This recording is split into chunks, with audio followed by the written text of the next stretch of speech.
Kai ateina penktadienis.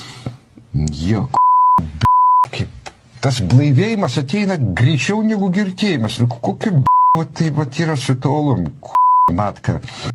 Ačiū. Už lango labai šalta, susirinkome čia pasišildyti, o čia mes turime reportažo veikėją, kuris jau buvo šiltas, kai sėdo už vairo. Pirmą naujųjų metų dieną girtas prie vairo įkliuvo Alytaus kunigas Marius Talutis. Talutį restorano savininkas. Okay. I'm not quite... Tiesiai į mišias po linksmo naujųjų sutikimo skubėjusiam dvasininkui nustatytas beveik 2 promilių girtumas.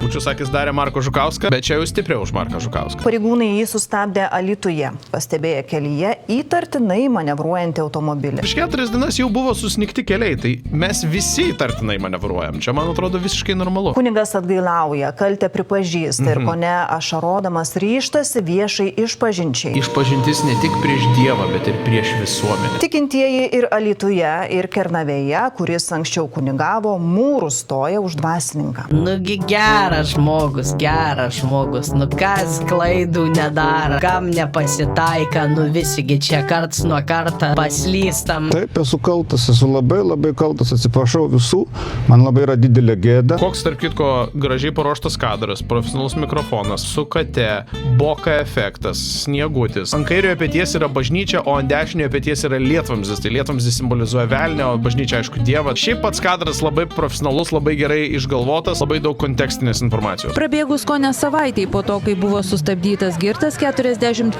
kunigas Marius Talutis šiandien atgailauja, ryžtasi viešai išpažinčiai ir atsiprašo tikinčiųjų. Visų prašau atleidimo, esu silpnas, nuodėmingas žmogus ir padaręs klaidų.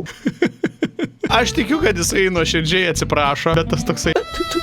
klaidų. Toksai atrodo truputėlį teatrališkas, nežinau, čia tik mano nuomonė. Kuniga pirmąją naujųjų metų dieną sustabdė policija, kai jis važiavo į mišias. Sako, reikėtų pūsti, sako, gerai, pūsiu. Sakė man, kad aš turėčiau papūsti ir aš papučiau. Reikia, tai pūsiu, sako, ar jūs vartojas? Sako, kas per naujus metus nevartoja? Klausia, ar aš vartojas, ar aš jau paklausiu atgal, o kas per naujus nevartoja.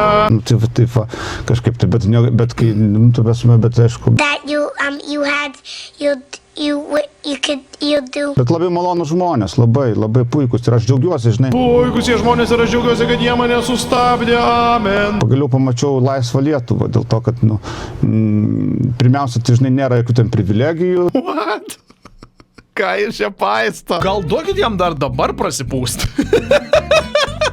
Man kažkaip atrodo, kad dar dabar bent kokį 0,8 įsipūstų. What the fuck is he talking about? Dvasininkas neslėpė, iki šiol buvo sustabdytas ne kartą ir būdavęs dėl savęs tikras, nes prie vairo girtas nesėsdavo niekada. Žinot, yra tas pasakymas, kažką prigavo girtą, o tai įsivaizduojat, kiek dar kartų jo neprigavo girtą, arba kiek dar kartų jis važiavo, kai jo tiesiog nieks nesustabdė. Tai čia... Mane šiaip labai dažnai stabdo pareigūnai. Tiesiog, pirmą kartą gyvenime, atsigėriau ir sėdau už vairo. Prie vairo girtas nesėsdavo niekada, nors pagundų buvę. Kas čia per self-reportas? Aš pagirsiu už atvirumą, be jokios abejonės, bet pagundų būta rimtai. Aš būsiu su jumis absoliučiai visiškai turbo atviras, nežinau, norit tikėkit, norit ne. Kad ir kiek kartų, kad ir kur, kad ir kokiom aplinkybėm aš buvau prisigėręs, niekada nekildavo nei kažkokio užuomazga, kažkokios minties apie kažkokį tai jausmą, kad galbūt norėčiau sėsti už vairo ir važiuoti ir nuvairuoti kažkur. Niekada, prisiekiu, nežinau net kaip pasakyti. Būdavo pagundų kaip? Mano nuomonė, čia jau yra step 1 žiauriai blogai. Jo, čia Dzūkijoje, tai čia visada. Atsiprašau, ar mes turim Dzūkijos atstovų? What? Kas vyksta pas jūs? Tiesiog ponas Talutis toliau savo kasa duobę, išsiduodamas, kad yra aplinkoje, kuri toleruoja vairavimą girtam. Kunigas dalyvauja pas žmogų visose gyvenimo situacijose, pradedant nuo gimimo ar baigiant mirtimi ir visokiose metinėse renginiuose, susitikimuose ir visur kitur. Kunigas iš tiesų jis visur būna, ir tada, kai būni visur, reikia išgerti, O kaip nusigauti nuo vienos visur prie kitos visur, nuo taško A į tašką B? Kaip nuvažiuoti nuo mirties iki gimimo, nuo gimimo iki krikštynų, ar ne? Reikia automobilio, sudėk 2+2, esu kunigas, prisigeriu ir vairuoju. What the fuck? Tai kai vienas sakydavo kažkurioje tai parapijoje, sako, klebonė, sako, man žmona tik tai su kunigu leidžia išgerti. Sako, tai man nereikia blaivaus kunigo. Gerai, tai supratau, tai žodžiu, tai kunigai, bent jau Dzūkijos kunigų aplinkoje yra netgi skatinama gerti. Dalis tikinčiųjų Alytaus Šventojo Liudviko bažnyčios Nemunaičio Vinciūnų parapijų, kuriuose kunigauja dvasininkas, ar Alytaus gatvėse kalbinti žmonės dalyjasi į dvi stovyklas. Vieni kunigą palaiko, kiti bijodami Dievo piršto, jo poelgį vertina atsargiau. Va dėl to aš ir nesu religingas. Man netrukdo, propaguokit, viskas gerai ir aš suprantu religijos rolę visuomenėje ir istorinę religijos naudą ir taip toliau. Man nepatinka, man nereikia, aš nepropaguoju, bet bijodami Dievo piršto ar Kristaus piršto ar whoever the fuck's up there piršto, jie bijo sukritikuoti. Blema, hebra, nusori, bet čia dėlulų. Girtas žmogus už vairo yra baseline paprastas dalykas, nedaryk to. Ką paprastas žmogus gal nieko, bet jau tokios pareigos, tai žinokit, jau, nu...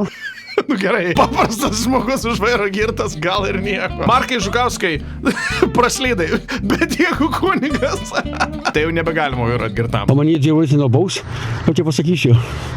Ant kunigo. Manęs Dievas nenubaus, nes aš netikiu jo. Nu blogai. Tai ko tikėtis, jei klebonas prisisprogęs važinėja? Jį vertinu labai gerai. Jį vertinu labai gerai, ar ką jis vertino labai gerai? Teisėjais gerai, tai man. Prokurorai papuola, teisėjai, kurie kunigas, ne žmogus negali papulti. Vienas sako, vertinu labai gerai, o kitas sako, žiūrėkit, jeigu prokurorai geria už vairo, jeigu teisėjai geria už vairo, kodėl fucking kunigas negali gerti už vairo? Na, atsiprašau, techniškai sėsti už vairo išgeręs. Ne, dėdė. Niekas negali sėsti girtas prie vairo. Alio? Visi klystam, visi žmonės, ne man vertinti. Visų pirma, šitie akiniai yra skirti pjaut žolę. Antras dalykas, jūs absoliučiai galite vertinti, ar kunigas pasielgė moraliai ar ne, pagal įstatymą ar ne, tinkamai ar ne. Jūs turite pilną teisę tai daryti. Čia turbūt vienas iš tų žmonių, kur sakė, kad bijo Dievo piršto. Blogai vertinu, blogai. Nesvarbu, kunigas, gydytojas, eilinis žmogus, tai nepateisinama. Ačiū Dievui, taip. Už kunigą Marių Talutį mūrų stoja Kernaviškiai. Čia jis kunigavo 4 metus, maždaug prieš metus buvo perkeltas į Alytų. Dažnas sako, čia jo ir šiandien pasigendantis. Ir dėl Kernavės katino naglio garsinimo. Nu kodėl mes dabar čia turėjome įtraukti katiną? Fuck, dabar bus sunkiau pykti ant jo. Ir kitų gerų darbų čia ne 1 metus gerbtas kunigas Talutis, kaip sako vietiniai, turėtų įsaugoti ir savo vietą Alytaus bažnyčioje ir atgauti gerą vardą tarp tikinčiųjų. Aš tai manau, kad tiesiog, tipo, mes kaip visuomenės nariai įvertinam tokį elgesį, jisai gauna atitinkamą baudą pagal įstatymą ir viskas. Man net mintis nebuvo tokia užplaukusi viso šito reportažo metu. Ne va, tai jam tai galėtų kainuoti darbą ar pozicijas kažkokias. Aišku, čia gal yra papildomas ironijos laipsnis, kad, tipo, va, kunigas, tai ar ne, tai yra dievo baimingas žmogus, bet iš esmės tai aš ir nesakyčiau, kad jis dabar čia turėtų būti cancelintas, ne, tiesiog fucking taip nedarykit, susimokėkit baudas, praraskit savo teises. Jeigu čia dabar žmonės sakys, kad jis yra geras kunigas, prašau jį palikit kaip kunigą, tai aš tokį dalyką irgi galiu suprasti. Aš manau, kad jis neturėtų pasitraukti. O tai ką jis veiks, jeigu jis pasitrauks? Tai dabar jam ką, tipo gyvenimo susigadinti, tai čia jo darbas. Jeigu mes turim kokį nors Petrą Jonaitį ir jis, nežinau, yra koks nors vidurinis vadybininkas e-commerce kokiam nors ir jis pagaunamas yra girtas už vairo, taigi mes nereikalausim, kad jis prarastų tą savo darbą, nu tipo, what the fuck. Ne, tai kad Marko nekencelino, tai čia visai kita labai plati tema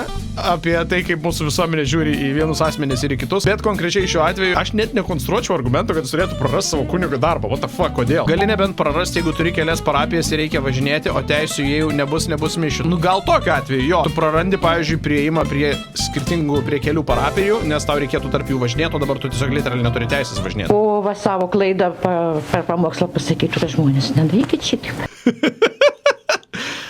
Aš būtinai atvyksiu į tas mišias pasiklausyti. Manau, kad jam nereikia išeiti. Prie babkių tie kunigėliai vairuotoją pasamdys, neieškokit problemų. Va, tas devil pasakė ir viskas. Šventa. Aš niekaip nevertinu. Niekaip nevertinu. Aš pati dabar išgerus, man nerūpi. Tiesiog, gal būna, nesgi paslysta, ne visi yra idealai. Bet jis buvo nuostabus kunigas. Va, pavyzdžiui, jis buvo geras kunigas. Tegu dabar Alytus mums jį grąžina. Aš nesuprantu, kokiam pasaulyje mes gyvenam. Tave pagauna girtą prie vairo, padaro TV3 apie tą reportažą makiažą ir staiga savo profesiniam lauke tu pasidarai super geidžiamas. Paaiškinkit man šitą. Marko Žukauską prigavo girtą ir jis iškart gavo apšildyti visus mantus areniniuose. Šitas kunigas prigautas girtas ir jį druskininkai nori iš Alytaus pavogti. What the fuck is going on? Tegu dabar Alytus mums jį gražina, o tegu pasiima mūsų. Kunigas, tai čia jo darbas, žmoniškumo, tai man atrodo, kiekvienas gali tai pakliūti ir, kaip sakant, gali vitram būti. Aš nelabai gal sutinku, kad kiekvienam gali pasitaikyti, nes man atrodo, kad gali pasitaikyti tam, kas nežiūri rimtai į šį nusižengimą. Va tam gali pasitaikyti. Visi paslysta. Again, aš nenoriu prisišnekėti. Visi paslysta, man irgi labai konteksto daug reikia. Nebent jūs kalbate apie pasivaikščiojimą šiomis dienomis lauke, tada taip. Tada beveik visi tikrai paslysta. Daugelis paslysta. Daugelis paslysta. Jau klasifikuojam. Visi. Daugelis. Na, kai kurie. Bet svarbiausia atsitiesti. Teisingai, garsiojo pono Rocky Balboa žodžiai. Visi paslysta. Daugelis paslysta. Bet svarbiausia atsitiesti. Talutis neslėpė savo klaidą supratęs ir bent jau kol kas visiškai atsisako alkoholio. Klasika. Kunigo piktoji dvasia puola, žinokit. Piktoji dvasia, Paul, no, seni, tu tiesiog atsigert mėgdavai, it's fine. Ir aš netgi pasakysiu, gerkit, dėdė, gerkit, man nerūpi, ir net daug gerkit, ir net gal kasdien gerkit. Bet tiesiog girti nesėskit už vairo, baseline paprastas dalykas. Iš visko, ką jisai pasakoja, man tai šiaip peršasi išvada, kad jis neretai po taurelę sėsdavo važiuoti. Pagal tai, kaip jisai aiškino apie visą bendrą jų kultūrą, kad jiems reikia keliauti tarp žmonių, kad gert tarp jų, bent jau, nežinau, Dzūkijoje yra normalu ir tik dabar jį prigavo, aš taip suprantu. Bent jau sakau, man peršasi tokia išvada. Jeigu aš neteisus ir jeigu jis, tiesiog tą vieną kartą atsisėdo, nuvažiavo ir oi, taip išėjo, kad jau tą vieną kartą jį pagavo, tai gerai, jūs suklydot, tuo momentu buvot silpnas, priėmėt blogą sprendimą ir panašiai ir viskas. Atsiprašot, kišam šitą po kilimu ir gyvenam toliau visi savo gyvenimus, džiaugiamės, kad niekas nenukentėjo. Bet dvasia, kokia dvasia piktoji? Piktoji dvasia puola, žinokit. Piktoji dvasia puola. What? Va dėl tokių dalykų man religija ir nelimpa, aš negaliu. Labai unserious business. Ir už tai noriu paprašyti tikrai žmonių dviejų dalykų. Klausom, melskitės už kunigus. Jei tik tai padės jums nevairuoti girtiems, žinoma. O kitas dalykas ir melskite kunigų, nes mums tikrai labai yra didžiulis darbo krūvis. Ką man čia dabar daryti su to, kad tavo darbo krūvis yra nepakeliamas? Po 12 valandų pamainas varot, geriat kasdien, suprantu. Užuojautos jūs manęs prašot. Kas čia per išvis nesąmonė? Mūsų darbas sunkus. What the fuck? Tai keisk darbą tada, ką žinau. Kaip toje dainoje, life is simple. If you don't like your job, quit. Dvasininkas iškart po įvykio minėjo, esą net pranašišką sapnas sapnavęs prieš šį nutikimą. Aš sakau tiesiog, religija man yra so unserious. Pranašišką sapną? Tai jeigu jūs sapnavot, kad jums taip nutiks, tai kodėl jūs išvadų nepasidarėt? Alkoholio pasitinkant naujuosius dievagojasi vartojęs nedaug, vos kelis lašus. 2 įputė. 2! Kelis lašus, dar vienas su keliais lašais. Dėl to, kad jautėsi prastai, grįžęs namo išgėrė dar. Kaip giliai eina šį istoriją, aš nesuprantu. Jautėsi prastai. Tai grįžęs namo išgėrė dar?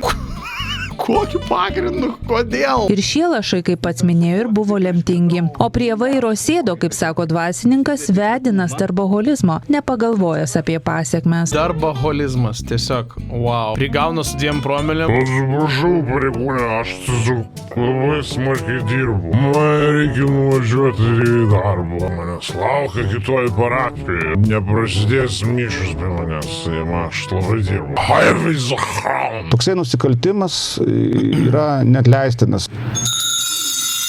Kunigo laukia teismas, kol kas nuo pareigų jis nėra nušalintas, bet vaikščioti pas tikinčiuosius turės pėsčias.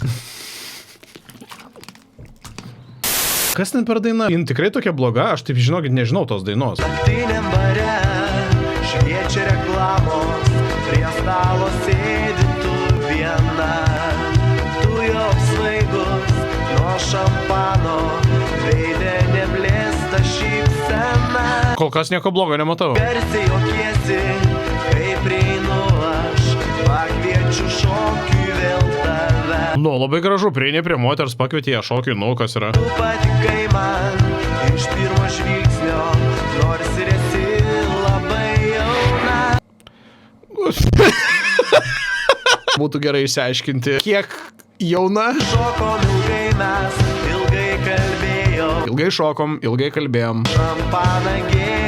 Šampaną gėrėm. Reportaže apie kunigą aš sakiau, kad galit jūs gerti su saiku ir nesėskit už vairo, bet galit. Kai tu pradėjai mane bučiuoti, aš supratau, tau patinku. Bučiniai, simpatija. Nors ir jauna tu. Again, labai būtų gerai žinot, kiek jauna. Bet man pasiūlei, kad eitume miegot abu. Miegot, gerai. Ir netrukus kambaryje mes aistringai mylimės. Kas nėra blogai, jeigu jinai pilnametė. Svaigstu nuo kvapo tavo kūno. Nėra nieko tame blogo. Vėlyvučiuoju tavo krūtis. Can I get some papa in the chat? Mano ranka žemyn vis lenka, jaučiu kaip drėksta tavo. Gerai, supratau, ačiū.